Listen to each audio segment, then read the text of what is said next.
अभी steel industry में आप जहां जाओगे वहां पहाड़ है बड़े बड़े, स्टील स्लैग, वो स्लैग का उपयोग रोड कंस्ट्रक्शन में कर रहे हैं।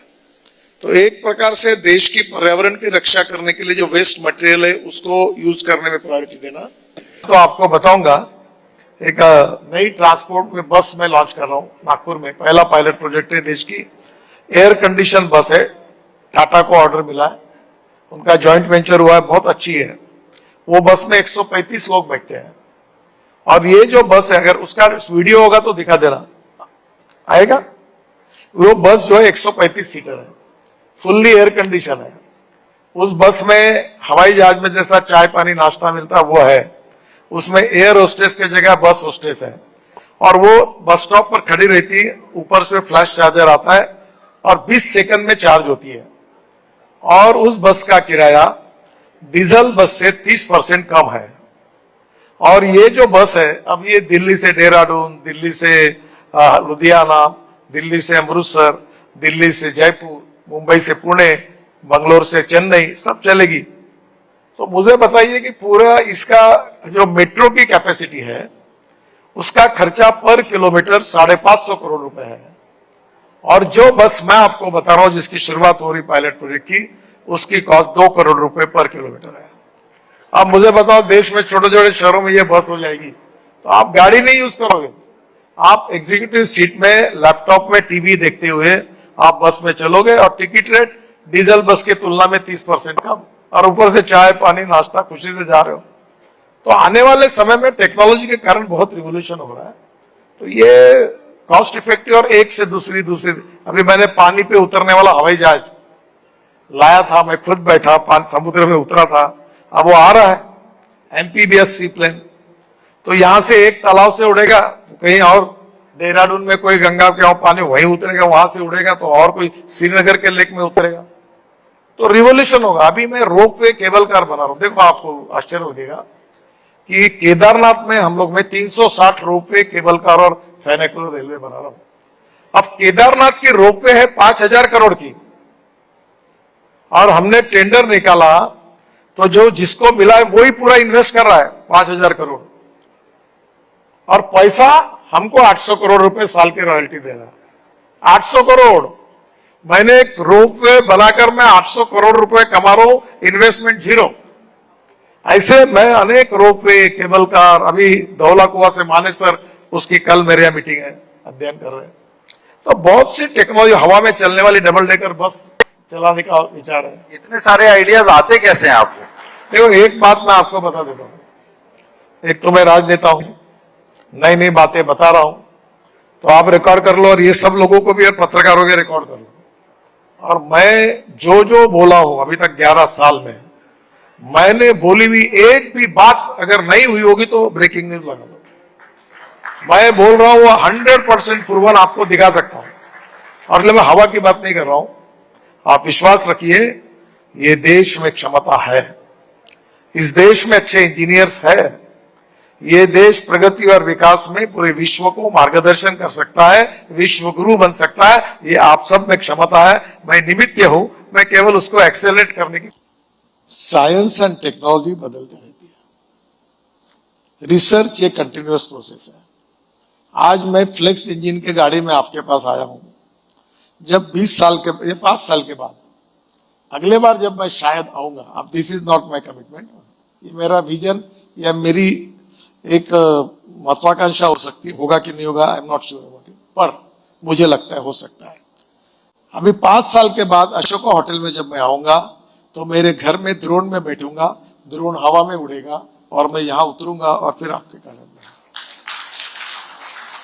मुझे अगर आपका कार्यक्रम अगर समझो यहां नहीं है, देहरादून में है, तो मैं दिल्ली से यहां यमुना में से उड़ जाऊंगा और वो प्लेन पानी से उड़कर मैं देहरादून उतर जाऊंगा और वहां से आपके पास आऊंगा। तो परिस्थिति में लगातार चेंजेस हो रहे हैं। आप देखो, आज से ये जो महिलाएं और पुरुष जो कपड़े पहने हुए हैं, अगर 100 साल पहले अगर ये कार्यक्रम होता तो क्या होता, कैसे कपड़े रहते हैं। अब फर्क पड़ गया ना, काला ये तस्मै नमः, जो कल था वो आज नहीं, आज है वो कल नहीं। It's a continuous process. इसलिए हमें लगातार पॉजिटिविटी के साथ प्रगति और विकास के नए नए टारगेट सामने रखकर चलने चाहिए। हमें वो विजन रखनी चाहिए, पर केवल विजन रखने से नहीं होगा। You can donate vision, you can donate I, but you can not donate vision. पर विजन केवल सपने दिखाने वाले लोग अच्छे नहीं लगते। दिखावे सपने अगर पूरे नहीं होते तो जनता पिटाई भी करती है। हाँ, तो हर सपने को पूरा करके दिखाना, ये लीडरशिप की टेस्ट होती है। और हम जिस प्रकार से काम कर रहे हैं 100% होंगे ये मैं नहीं कहता, पर हम जनता की आशा अपेक्षा और आकांक्षा को मैक्सिमम उनको पूरा करने की ईमानदारी से कोशिश करेंगे और इसमें कामयाब होंगे। यही हमारी सोच है, यही हमारा संस्कार है और यही हमारी प्रेरणा है और यही हमारी फिलॉसफी है, और इसी के साथ काम करते रहेंगे। धन्यवाद नितिन जी।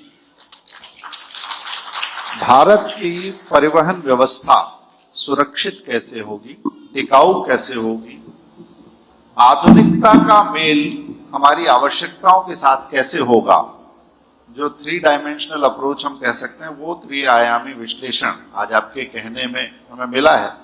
और अभी मैं जो गाड़ी में, इनोवा गाड़ी में आया, जो आप मुझे अभी स्वागत किया, कुछ फ्लेक्सी या कुछ ऐसा, उसका फ्लेक्स फ्यूल है। फ्लेक्स फ्यूल, फ्लेक्स फ्यूल का मतलब है कि 100% इथेनॉल पर चलती है। पेट्रोल का रेट 120 रुपए लीटर है, इथेनॉल का रेट 65 रुपए लीटर है। फिर ये गाड़ी जो आपने देखी, ये 60% चलते चलते बिजली तैयार करती है। तो पेट्रोल की तुलना में अगर एवरेज का हिसाब लगाया जाएगा तो इसमें 1 लीटर पेट्रोल में हम जितना जाते हैं उतना अगर इसमें हिसाब किया तो पेट्रोल का रेट आता है 25 रुपए लीटर। नो पोल्यूशन, यानी इसमें पोल्यूशन नहीं, जीरो पोल्यूशन। और दूसरी इंपॉर्टेंट चीज कि हमारी 65% आबादी गांव में रहती है, और ये जो इथेनॉल है ये ब्रोकन राइस से, कॉर्न से, शुगर केन जूस से, मोलाइसिस से बनता है। और जब भारत सरकार ने निर्णय किया कि मक्के से इथेनॉल बनाएंगे तो यूपी, बिहार, और पहले उस समय मक्के की एमएसपी थी 1800 रुपए क्विंटल और मक्के की मार्केट प्राइस थी 1200 रुपए क्विंटल। पर हमने ये निर्णय करने के बाद आज मक्के की प्राइस 2600 से 28 रुपए क्विंटल हुई और 45,000 करोड़ रुपए ज्यादा के किसानों के जेब में गए। जूस और ब्रोकन राइस और मोलाइसिस से बनाने के कारण 1 लाख करोड़ रुपए किसानों के जेब में गए। तो हमारी गांव, गरीब मजदूर किसान, रूरल एग्रीकल्चर और ट्राइबल इकोनॉमी स्ट्रांग करना किसके बदले में है? 22 लाख करोड़ जो देश के बाहर जा रहे थे उसको बचाकर और देश के प्रदूषण को कम करके हम ये कर रहे हैं। तो ये निश्चित रूप से आज एक प्रकार से एक दिन ऐसा आएगा कि जिस दिन 22 लाख करोड़ रुपए अगर इंपोर्ट खत्म हो जाएगा तो आप समझो कि इंडियन इकोनॉमी में 22 लाख करोड़ रुपए जाएंगे तो कितना बड़ा इंपैक्ट होगा।